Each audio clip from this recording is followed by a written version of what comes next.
예, 이번 주 강의 제5강을 시작하겠습니다. 제5강은 아주 특별한 경입니다. 왜 특별하냐면 이 경 이름에 사자후가 붙는 경이 그리 많지 않습니다. 전 니까이를 통틀어서 몇 개 안 됩니다. 여기 이 사자후라는 게 이제 사자의 울음소리다 이런 뜻인데, 이 많은 동물들 중에 가장 어떤 이 사자입니다. 그래서 사자만이 사자후를 할 수 있습니다. 그리고 이 사자가 울게 되면 다른 동물들은 벌벌 떤다 그래요. 사자가 나타났다 해서.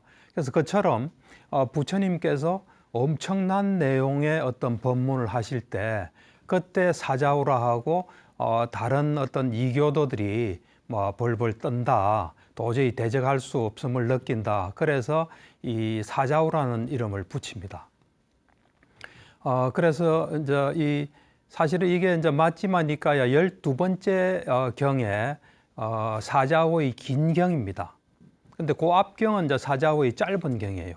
그 앞 내용도 어마어마한 내용이기 때문에 사자후라는 게 들었고, 내용 길이가 이제 앞에 건 좀 짧고 이거는 길다 해서 긴 경이다 이래 되어 있습니다. 이거는 참 재밌는 게 환속을 한 사람이 부처님에 대해서 비난을 합니다. 이제 그에 대해서 부처님께서 말씀하시는 그런 경입니다. 그래서 부처님이 어떤 분인지 이 경을 통해서 우리가 또 잘 알 수 있습니다. 그래서 이제 이 경의 시작은 이 수나카타라는 사람이 있습니다. 이 사람이 이제 경에서 가끔 나옵니다.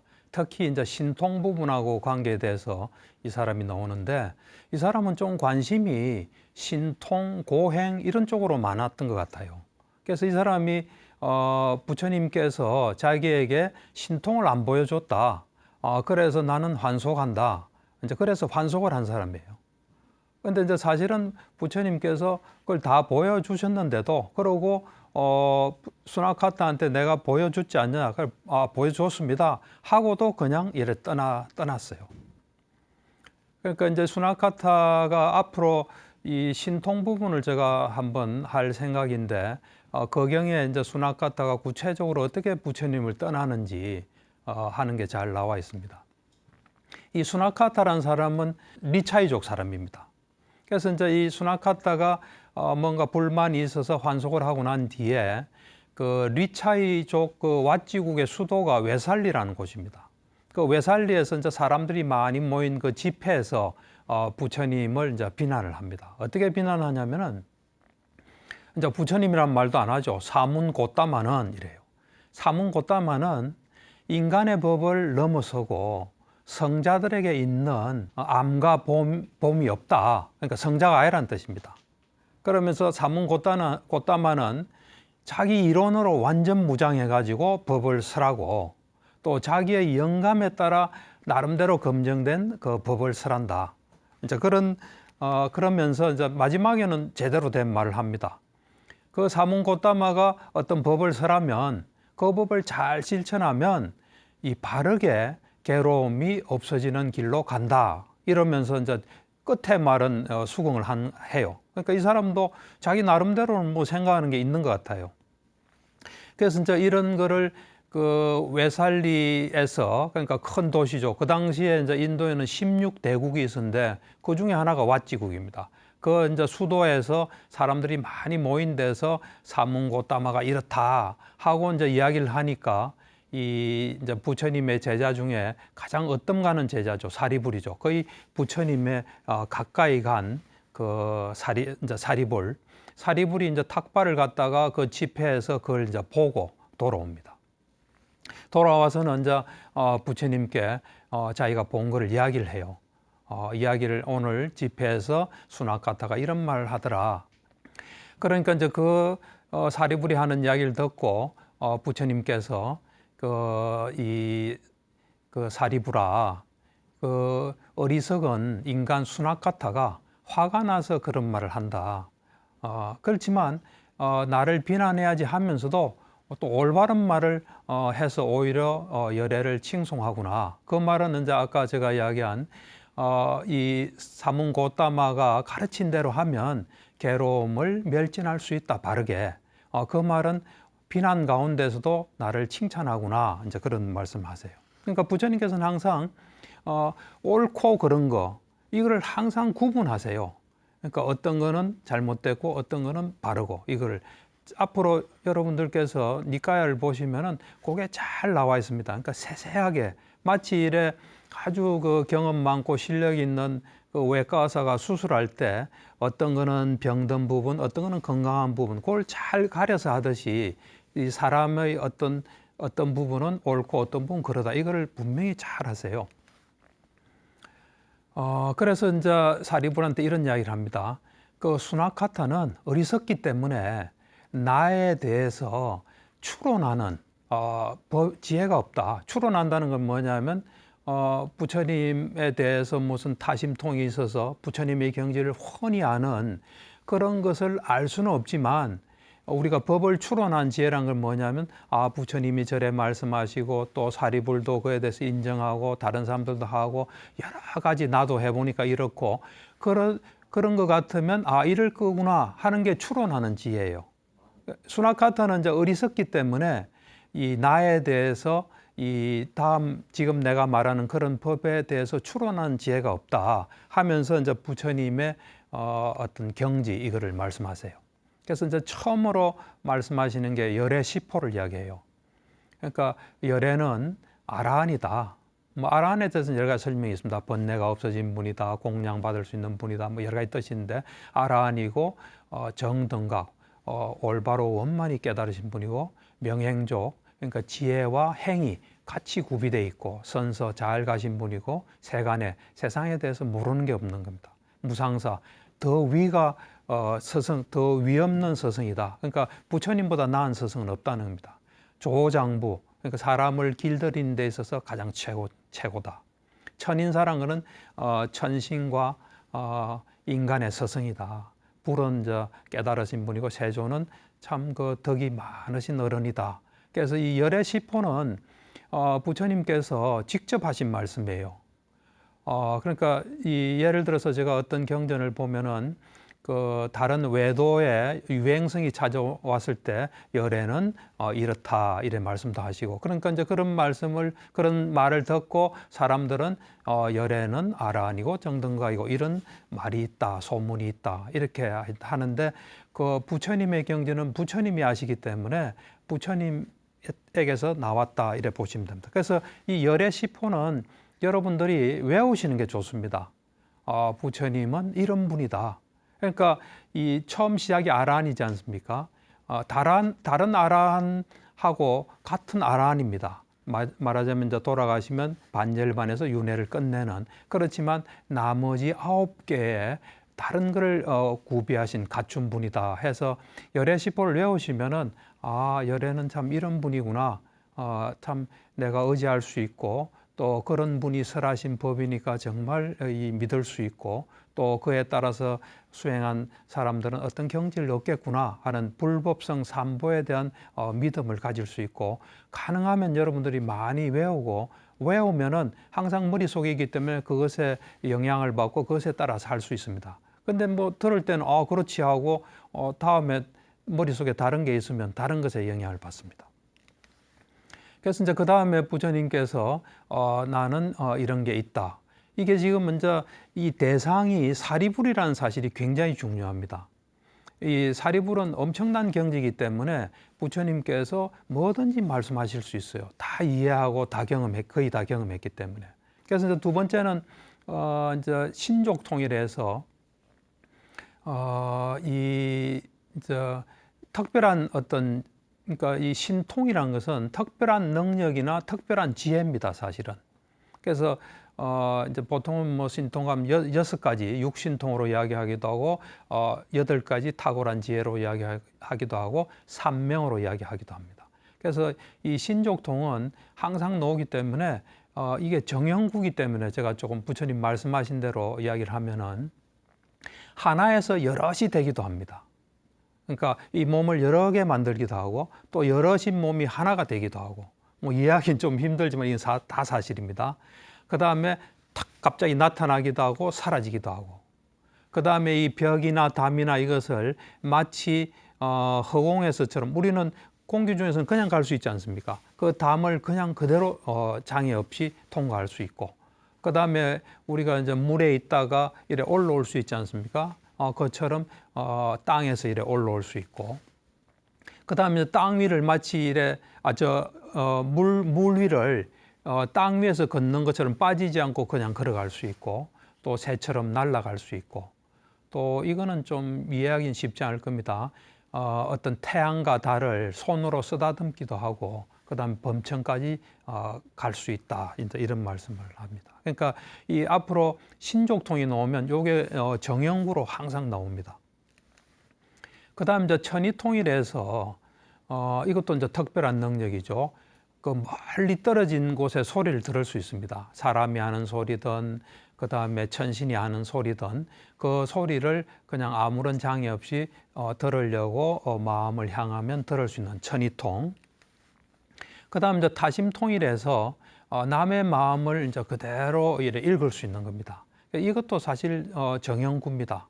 그래서 보면은 탐욕이 있는 마음은 탐욕이 있다고 알고, 또 탐욕이 없는 마음은 없다고 알고, 성냄이 있는 마음이면 성냄이 있다고 알고, 또 성냄이 없으면 성냄이 없다고 알고, 어리석음이 있으면 어리석음이 있다고 알고, 어리석음이 없으면 어리석음이 없다고 알고, 그 다음에 그 마음이 위축된 마음이면 위축됐다고 알고, 마음이 좀 산만하게 흩어지면 흩어진다고 알고, 이 수축된다는 건 이제 그 해태와 혼침이라서 그 5가지 장애 중에 하나인데, 좀 이래 사람이 이래 게으르고 몽롱한 그런 상태를 보통은 수축된 마음으로 표현합니다.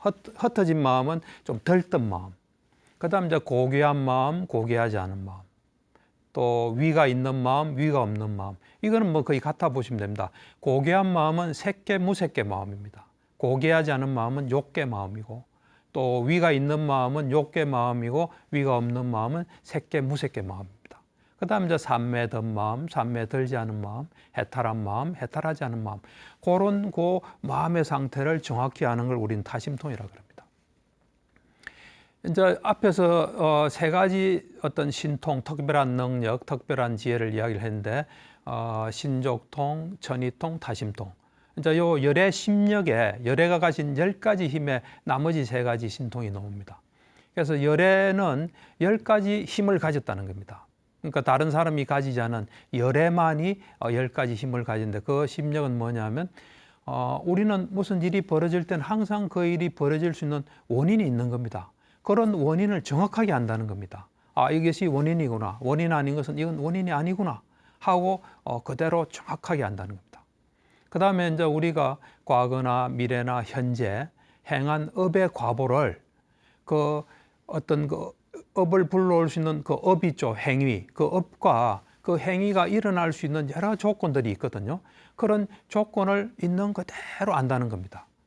그러니까 과거에 있었던 거, 미래에 있을 거, 현재, 이것을 정확히 아는데, 사실 업은 여러 가지가 막 복합적으로 작용하기 때문에 굉장히 알기가 어렵습니다. 그런 그 업에 대해서 그 구체적인 업을 일으킨 어떤 행위와 그런 조건들을 그대로 정확히 안다는 겁니다. 엄청난 능력입니다. 그래서 모든 사람의 모든 존재의 과거, 현재, 미래 그 업을 안다는 겁니다. 그 다음 이제 이 어떤 존재가 지금 어떤 존재로 있다가 죽으면 또 어디로 간다는 거, 또 어디로 가는 거는 어떤 행위를 해서 그렇게 간다는 거, 그걸 이제 또 정확히 안다는 겁니다.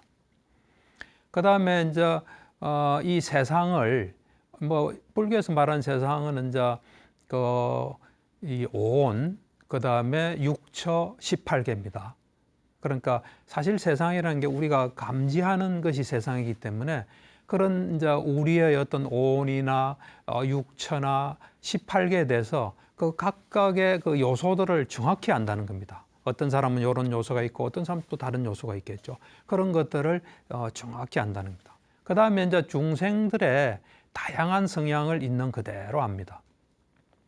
그 다음에 이제 또 중생들이 가진 어떤 기능, 그러니까 우리가 살아가는데 기능이 필요하고 수행자도 기능이 필요하지 않습니까? 그걸 우리는 오근이라 그럽니다.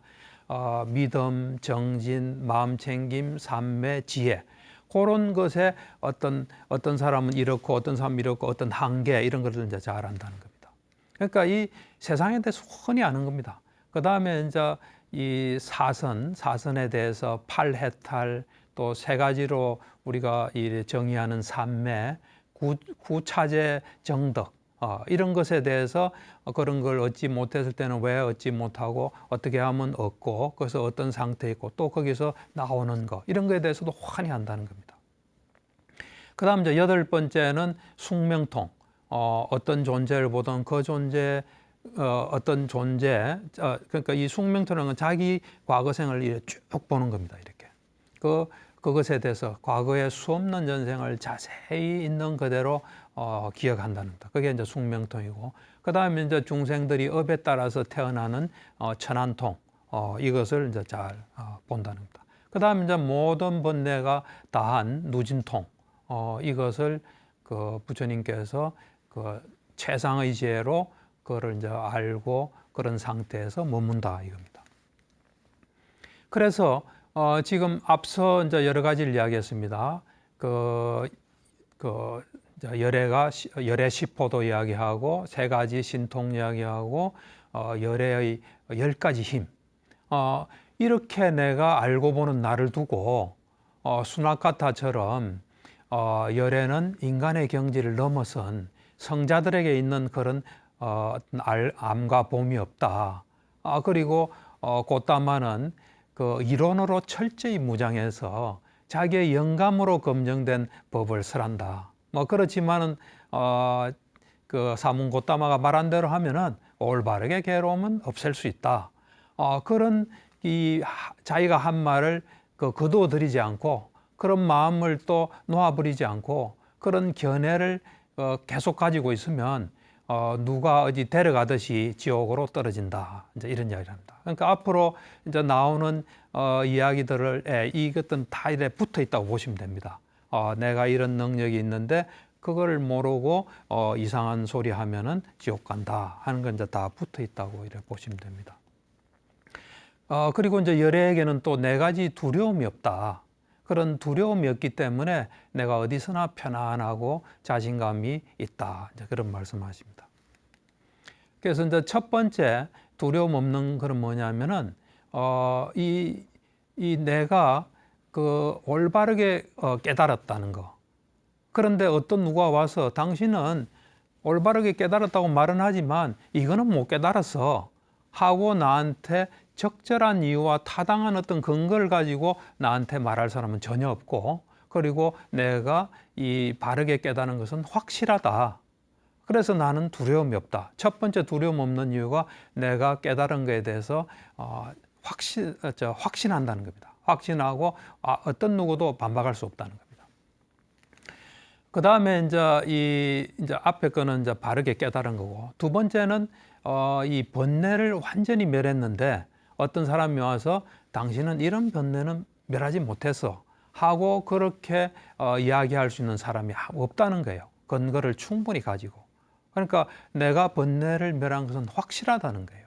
그래서 그렇기 때문에 나는 두려움이 없고 자신감이 있고 편안히 머문다. 그러니까 자신의 어떤 상태에 대해서 이야기를 합니다.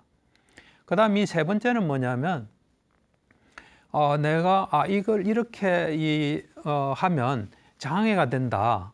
여기서 장애라는 것은 이제 성관계를 보통 이야기합니다. 그러니까 성행위를 하게 되면 이 청정범행을 닦는데 장애가 된다. 그렇게 고따마 당신이 말했지만 그건 전혀 장애가 안 된다. 내가 해보니까 장애 안 된다. 그러니까 이 성에 대한 부분이에요. 성행위.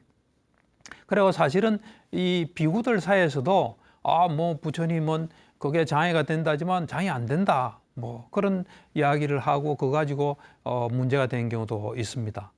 그렇듯이 이제 바깥에서 당신은 그런데 걸려가지고 뭐 장애가 된다는데 그렇지 않다 하는 그것에 대해서 타당한 이유를 가지고 나에게 이래 맞설 수 있는 사람 없다. 그건 분명히 장애되는 거니까.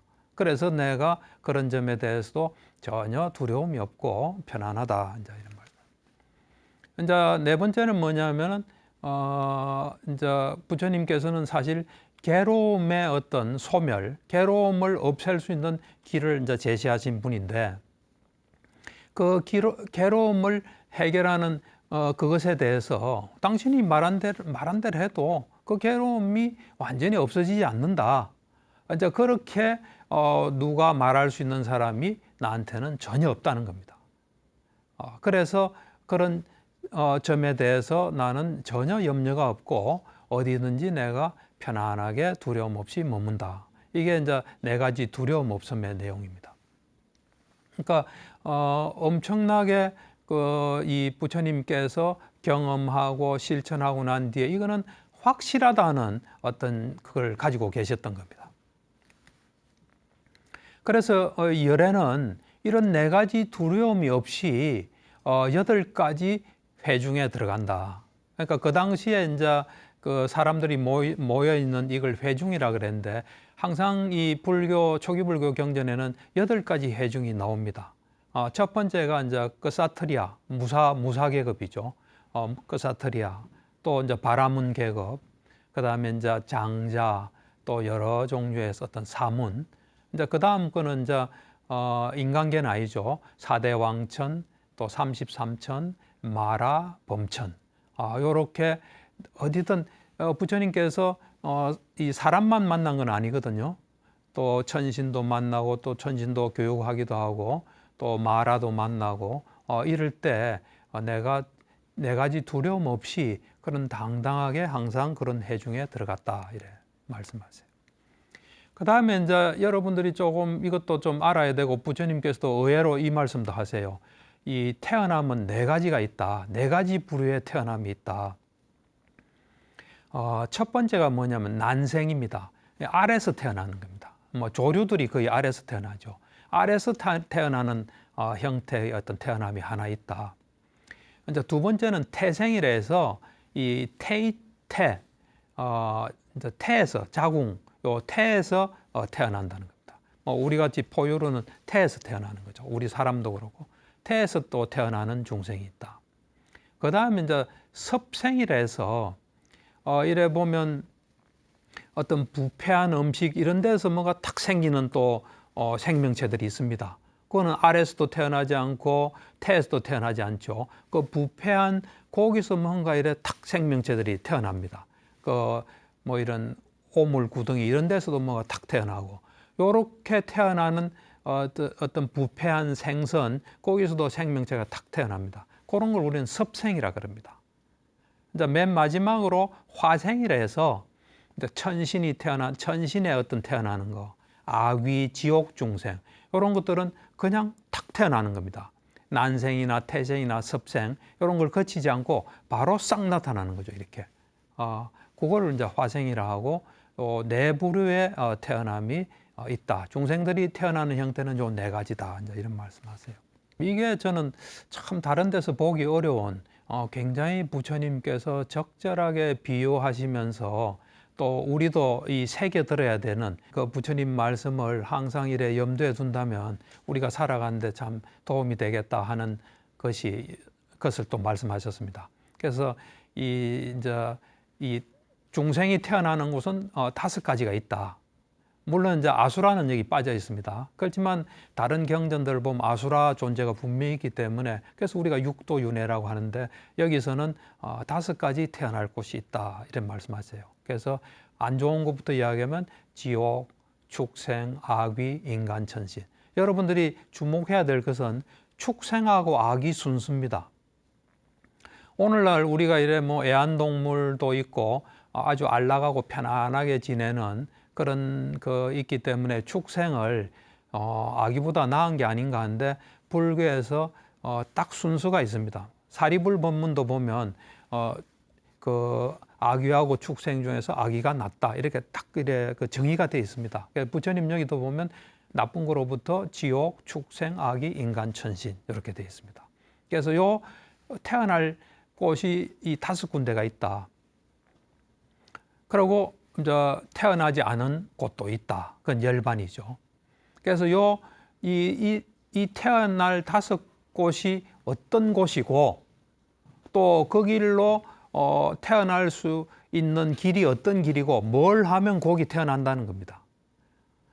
그리고 뭘 하면 이런 5군데 태어나지 않고 열반을 얻는 그런 길들을 내가 잘 안다는 겁니다.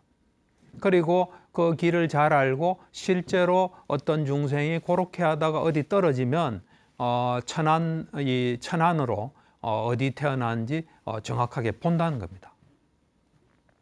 그러니까 요게 되게 이제 좀 다른 데서 볼 수 없는 되게 이제 좀 지금부터 제가 하는 이야기를 들으면 되게 좀 마음에 와닿을 겁니다. 그래서 나는 나의 마음으로 남의 마음을 알아서 그래서 어떤 사람이 그런 어디로 갈 수 있는 길을 걷다가 그렇게 하다가 결국 죽으면 거기서 이제 태어날 것을 알고 실제로 천안통으로 거기 태어난 걸 내가 본다 이렇게 말씀하세요.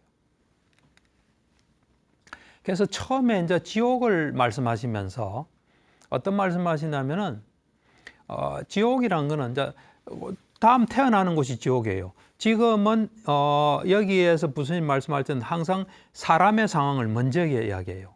사람이 지금 어떤 상황에 있다가 그렇게 가다가 지옥에 떨어진다. 하는데 그걸 이제 어떻게 묘사를 하냐면 아주 그 더운 날씨에 그러니까 엄청나게 그 더운 날씨에 사람이 걷고 있는 거죠. 그러니까 막 힘도 하나도 없겠죠. 그 열기에 막 숨도 막히고 목도 타고 막 걷기도 힘들고 엄청나게 힘들게 이런 이제 걸어가고 있는 거죠. 그게 부처님 보실 때는 인간의 삶이에요, 사실은. 우리가 지금 처한 상황이란 게 깨달으신 부처님의 눈으로 볼 때는 엄청나게 더운 여름에 떼약볕에 엄청난 열기를 느끼면서 그 열기에 지쳐서 맥도 하나도 없고 목은 타고 그렇게 이제 막 이렇게 걸어가는데 길은 딱 외길이에요. 그 길로 계속 가는 거예요. 가는데 그 길의 마지막에 그 숯불 구덩이가 있어요. 숯불 구덩이가 이제 키가 한 사람 키 정도 되는 숯불 구덩이에요. 그러니까 거기 떨어지면 그냥 그 안에 푹 빠지는 거예요. 뭐 발만 빠지는 게 아닙니다. 온 몸이 머리 끝까지 다 빠지는 거예요. 그렇게 누가 걸어가고 있는 것을 그걸 볼 수 있는 사람이 보면 저 사람 지금도 막 이래 힘들게 걸어가지만 나중에는 거기 빠지겠구나 하는 걸 이제 안다는 겁니다. 그래서 그렇게 이제 실제로 그 사람은 이제 자기가 어디로 가는지도 모르죠. 힘들어서 좀 덜 힘든 데를 찾아서 가겠죠. 가지만 결국은 이 사람 키 정도 되는 그 숯불 구덩이에 그 숯불은 워낙 그 불기가 세기 때문에 연기도 나지 않습니다. 그다음 불꽃도 안 보여. 그 어떤 불 자체예요. 그런데 그냥 떨어져 가지고 온 몸이 다 빠지는 거죠. 그래서 거기서 엄청난 고통을 느낄 거라고 이제 아는 거죠. 그 사람은. 그 사람이 그렇게 아는 것처럼 부처님께서 내가 그렇게 알고 실제로 그 사람이 나중에 그 죽어서 거기에 빠진 것을 내가 본다 이래. 그러니까 이제 지옥행은 이겁니다. 지금도 살기 엄청 힘든데 나중에 그 불구덩이에 빠지는 겁니다. 그렇게 묘사를 했고요. 그다음 이제 축생 부분은 상황은 똑같습니다. 굉장히 더운 날씨에 엄청나게 힘들게 이제 걸어가고 있습니다. 걸어가고 있고, 그 다음에 목도 타고 뭐 힘도 하나도 없죠. 기진맥진해서 이제 가는데 좀 나은 곳을 찾아가겠죠. 가는데 결국은 그 사람은 보지를 못하죠. 그렇지만 그 길로 가게 되면 빠지는 것은 이제 똥통에 빠지는 겁니다. 아까 사람 키 크기에 그 숯불 구덩이라 그랬죠. 여기는 이제 사람 키 크기에 사람 키보다 조금 뭐 크다 볼 수 있죠. 그 똥으로 가득 찬 어떤 그 구덩이가 있습니다. 거기로 빠지는 겁니다. 그러니까 거기 빠지니까 거기 빠지게 되면은 뭐 얼굴은 뭐 안 빠지면 참 얼굴은 다행이겠죠. 그렇지만 얼굴까지 다 빠지니까 뭐 코든 눈이든 입이든 막 다 들어올 수 있죠. 똥으로 가득 차서.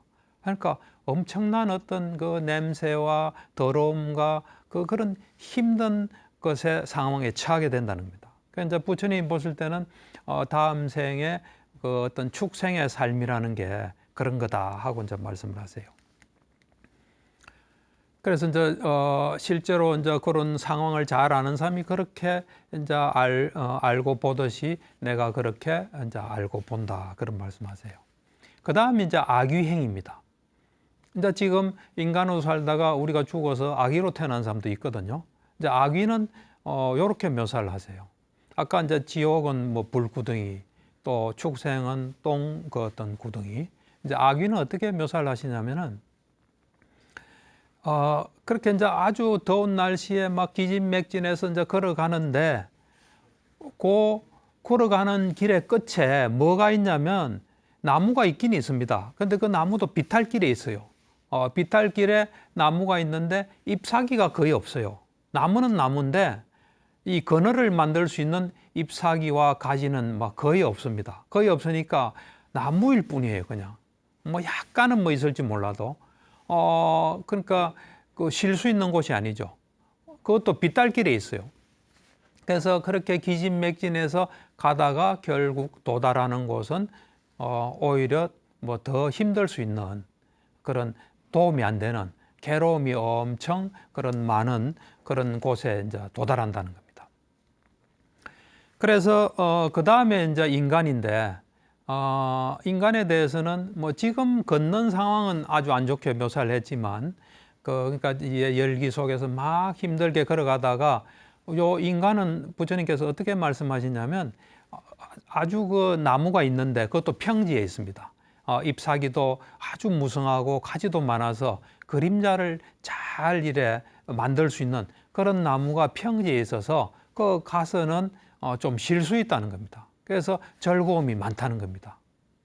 그래서 인간은 그래서 우리가 이제 선체라 그러죠. 그걸 이제 부처님께서 알고 또 보신다는 겁니다. 그 다음에 이제 천상은 어떤 비유를 하냐면은, 천상은 어쨌든 그 인간은 어떤 그 야외 바깥에 있는 겁니다. 나무 그늘이 있긴 하지만 천상은 이제 아주 좋은 저택이라 보시면 됩니다. 그 위에는 누각이 있고 시원한 바람이 불 수 있는 누각이 있고 밑에는 시설이 잘 구비된 대저택의 이제 저택입니다. 그래서 그렇게 힘들게 갔다가 그 저택에 들어가면은 잘 어떤 시설이 구비된 데서 편안하게 행복하게 있을 수 있다는 겁니다. 그래서 그 다음에 이제 그 가는 곳이 이제 열반. 그러니까 이건 어찌 보면 태어나지 않은 열반이죠. 열반에 대해서는 어떻게 부처님께서 말씀하시냐면은 이제 아름다운 제방이 있는, 그러니까 이제 이 뭐 이런 호수죠, 호수. 호수가 있는데 그 호수에는 물이 굉장히 맑고 시원합니다. 그리고 그 호수 주변에는 제방 시설이 잘 돼 있고 그 호수 또 옆에는 녹음이 짙은 그런 그 숲이 있는 그런 호수입니다. 그러니까 힘들게 갔다가 거기 도달하면은 이 목마른 그 물도 마실 수 있고 시원하게 목욕도 할 수 있고, 그다음 목욕하고 나와서는 숲에서 편안히 쉬고 잘 수 있는 그런 아주 그 괴로움이랑은 전혀 없는 그런 곳을 이제 열반으로 묘사를 하고 있습니다. 이제 그 다음에 이제 이런 말씀을 하시고 난 뒤에 이제 이 부처님께서 살았던 시대는 제자들의 시대하고는 좀 달랐습니다. 이 고행 전통이 항상 있던 곳이었습니다. 그러고 사람들이 고행을 하지 않고 뭘 이래 깨달았다 하면 의심부터 하는 그런 시대였던 것 같아요. 그래서 부처님 말씀은 항상 내가 엄청난 그런 고행을 했다, 고행의 끝까지 갔다 하는 말씀을 항상 하세요. 그러니까 부처님으로 인해서 고행은 끝을 낸 거예요. 물론 고행에서도 제가 볼 때는 경험하는 게 많을 거예요. 인간의 어떤 한계에 도전하는 거니까. 그러니까 제자는 그걸 할 필요가 없어요. 부처님이 이걸 끝냈기 때문에. 그래서 항상 부처님의 말씀 속에는 그 시대 상황을 반영해서 고행에 대한 이야기가 나옵니다. 그래서 맨 마지막으로 부처님께서 이런 말씀하세요. 내가 이 네 가지의 어떤 정진을 했다. 그러니까 정진 그 청정범행을 했다 하면서 네 가지를 말씀하시는데, 나는 고행하는 자였고 극도로 고행한 자였다. 극도로 고행한다는 건 내가 고행에서는 누구보다도 제일 많이 했다는 겁니다. 그래서 그 끝을 갔다는 겁니다. 그래 해보니까 뭐 어떻더라는 겁니다. 두 번째는 그 당시에 어떤 사람들의 믿음이었을 거예요. 엄청나게 더럽게 살았어요. 극도로 더럽게 살았어요. 그 다음 세 번째는 나쁜 행위를 혐오하는 자였어요. 그러니까 나쁜 행위는 절대로 안 하는 겁니다. 그 지나칠 정도로. 그러니까 그것도 극도로 내가 했다. 그 다음에 내가 극도로 은둔 생활을 했다. 이런 말씀하세요. 그래서 이제 고행에 대해서는 뭐 여러 가지 표현들이 있습니다. 이제 이것도 거의 정형구로 많이 나오는데, 뭐 이 나체로 또 수행하기도 하고, 관습을 거부하기도 하고, 손에 받아서 뭐 입으로 핥아 먹기도 하고, 뭐 개가 옆에 있을 때는 받질 않고, 뭐 여러 가지 조건이 안 좋으면 안 받고, 그 다음에 보름에 한 번 먹고, 떨어진 열매 먹고, 뭐 소똥을 먹고, 시체를 싸면 헝겊으로 만든 옷을 입고, 머리털하고 수염도 뽑고, 또 가시가 있는 침상에서 자고, 이런 고행을 했는데 철저히 했다는 겁니다. 그 다음에 어느 정도로 부처님께서 더러웠냐면, 수행할 때 이 씻질 않으니까 먼지하고 때가 온몸에 있다가 후두둑 떨어지게 몇 년 된 그런 떨어질 정도로 더러웠다. 씻지 않았다. 그 다음에 나쁜 행위를 극도로 혐오했는데 항상 마음을 챙기고 움직이고, 그것까지는 좋죠. 그렇지만은 한 방울의 물에도 어떤 생명체가 있으면 내가 그걸 안 해치겠다는 극도의 어떤 걸 했습니다. 그 다음에 이제 은둔을 철저해서 사람이 보이면 무조건 도망갔다 그럽니다. 숲에 있다가 보이면 또 다른 데로 가고, 또 하여튼 사람 없는 곳을 찾아서 내가 다녔고, 나보다 더 은둔 생활을 마련한 사람은 없다. 이제 그런 와중에 이게 송장 뼈다귀로 이제 베개를 해서 공동무지에 누워 있는데, 소치는 애들이 와가지고 자기한테 이제 침을 뱉고 오줌도 누고 오물도 던지고 뭐 이런 창살로 귀를 찔렀을 때 내가 그 사람들을 싫어하는 마음이 하나도 없이 평온하게 머물렀다. 이 참 놀라운 일입니다. 그래서 이제 그 당시에는 음식에 의해서 청정해진다. 이런 주장을 하는 사람들이 많고, 그 사람들은 뭐 대추만 먹고 살고, 또 어떤 사람 뭐만 먹고 살고, 나도 그걸 했다. 해서 대추 아주 적은 걸 먹고 그래 사니까 나중에는 이 등가죽하고 배하고 붓고, 내가 뭐 용변을 보려면 막 쓰러지고, 이 피부를 이래 만지면 이게 막 털들이, 뿌리가 썩은 털들이 막 우수수 떨어지고, 그런 정도로 내가 엄청나게 그 당시에 어떤 그 주장을 따라서 해봤다.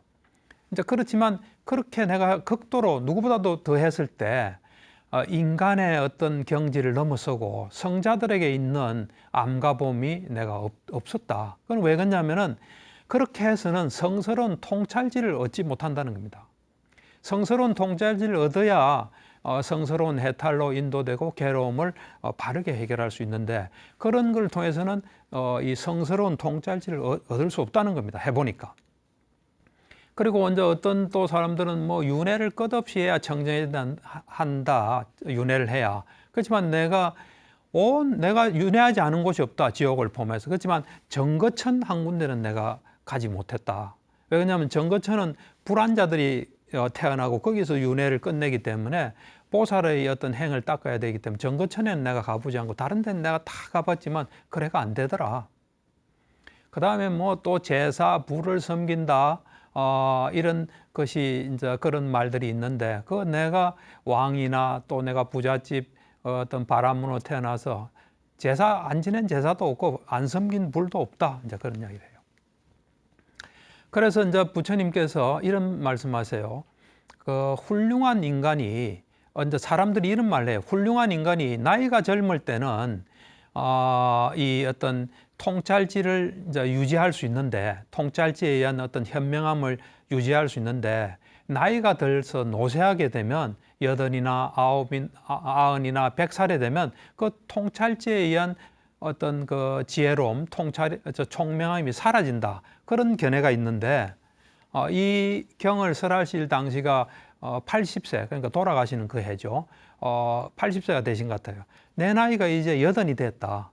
그런데 내가 어느 정도 이 지혜롭고 총명함을 유지하냐면은, 비유를 하면은 어떤 100살의 수명을 가진 어떤 최상의 기억과 이 어떤 암송, 최상의 통찰지를 가진 총명함을 갖춘 4명의 제자가 계속해서 질문을 해도 그 사람이 수명이 닿을 때까지 뭐 10년, 20년 해도 내가 다 답할 수 있다. 그 정도로 나는 세상 사람들이 말하는 것처럼 나이 들면 그 어떤 지혜로움을 잃어버린다는데 나는 그렇지 않다. 이제 이런 말씀하세요. 이제 그러면서 마지막으로 부처님께서 어떤 말씀을 하시냐면은 어떤 세상 사람이 이 존재란 거는 어째 보면 어리석음이 어떤 본질이에요. 그 어리석음을 완전히 해결한 존재가 세상에 출현했다. 그렇게 그 어리석음을 완전히 해결한 존재가 출현하는 것은 사람들의 어떤 이익과 행복을 위해서이고 또 세상에 대한 연민을 가져서이고 또 신과 인간의 이상을 실현하게 해주고 이익과 행복을 위한 것이라고 어떤 사람이 바르게 말했다면 그것은 나를 두고 하는 말이다.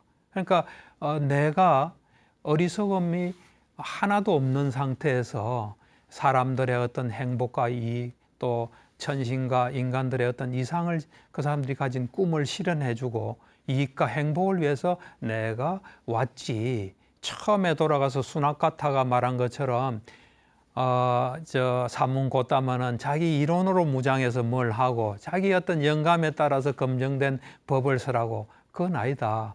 내가 이런 존재다. 하니까 이제 맨 마지막에 그 경의 마지막에 그 뒤에서 부채를 붙이던 그 이제 비구가 있습니다. 그 사람도 옛날에 그 부처님의 시자 중에 한 분이었다 그래요. 그 사람이 이런 이야기를 해요. 오늘 부처님 말씀을 들으니까 내 온몸에 털이 곤두선다. 이 경의 이름을 뭐로 했으면 좋겠습니까? 하니까 부처님께서 온몸에 털이 곤두서는 법이라고 해라. 근데 그렇게 부처님은 말씀하셨지만 제자들이 이제 볼 때는 이거는 사자후다. 그래서 사자의 긴경으로 기록이 됐습니다. 혹시 저 이야기 듣고 질문 있으신 분 있으면 질문 좀 해주십시오. 예. 예, 박사님 강의 잘 들었습니다. 제가 궁금한 것은 아까 강의하실 때 예. 부처님이 80세가 되셔도 지혜로움을 잘 유지하시면서 그렇게 통찰지를 가지고 계셨다고 말씀하셨는데 네. 그게 부처님만 가능하신 건지 아니면 저희 일반 중생들도 열심히 그때까지 노력해서 하면 80세 지금 인간 수명도 늘어나는데 그 이상으로 지혜를 유지할 수 있을지 궁금해서 여쭤봅니다. 예. 뭐 저는 어떻게 하느냐에 따라서 80이든 90이든 100이든 얼마든지 그 지혜로움을 유지할 수 있다고 보고요. 요즘 어떤 분이 102세거든요. 그분이 굉장히 지혜로우세요. 우리하고 동시대를 지금 사는 분이. 저는 그분이 뭐 하나의 정명이 아닌가. 그래서 우리가 나이를 먹더라도 어떻게 계속 노력하고 자기를 성찰하고 자기 부족한 것도 자꾸 고치고 메꾸어가고 또 마음을 열고 그러면은 얼마든지 저는 가능하다고 봅니다. 예, 부처님만 가능한 게 아니고 부처님의 그 바로 이제 다음 가는 제자인 사리불도 이래 돌아가실 때 보면 아주 부처님 비슷하게 자기 또 직계 제자들이 있었거든요. 그분들한테 궁금한 것을 물어봐라 그러고 나중에 그 선정에 들어서 초선, 2선, 3선, 4선 무색계 상수멸해서 쭉 나와서 사선정에서 돌아가세요. 그러니까 부처님 당시에 우리하고 부처님 당시에 제자들도 똑같은 사람이었어요. 그분들이 수행하고 노력하고 항상 이래 기억하고 했을 때 고요하게 마지막 순간까지 지혜로운 상태에서 돌아가실 수 있고 얼마든지 우리도 그래 할 수 있는데 우리는 그분들처럼 안 하기 때문에 안 되는 거죠. 하면 얼마든지 가능하다고 봅니다. 예. 예, 말씀 잘 들었습니다. 감사합니다. 예, 감사합니다. 예, 오늘 아주 특별한 경을 가지고 이 시간을 이래 꾸려봤습니다. 사실 우리가 이 참 좋은 시대에 살고 있습니다. 그 당시 같으면은 그 부처님 사리불 안 한다 또 부채 붙이던 비구 그 정도만 알고 끝났겠죠. 물론 이제 결집될 때 그것이 결집이 돼서 우리한테 전해지지만 그렇게 참 그 내밀한 이야기를 우리가 쉽게 들을 수 있고 또 부처님이 이런 분이고 또 그 제자들도 거의 가까이 갔겠구나 하는 그 믿음을 가질 수 있게 하는 좋은 경이었습니다. 경청해 주셔서 대단히 고맙습니다. 또 다음 시간에 뵙겠습니다.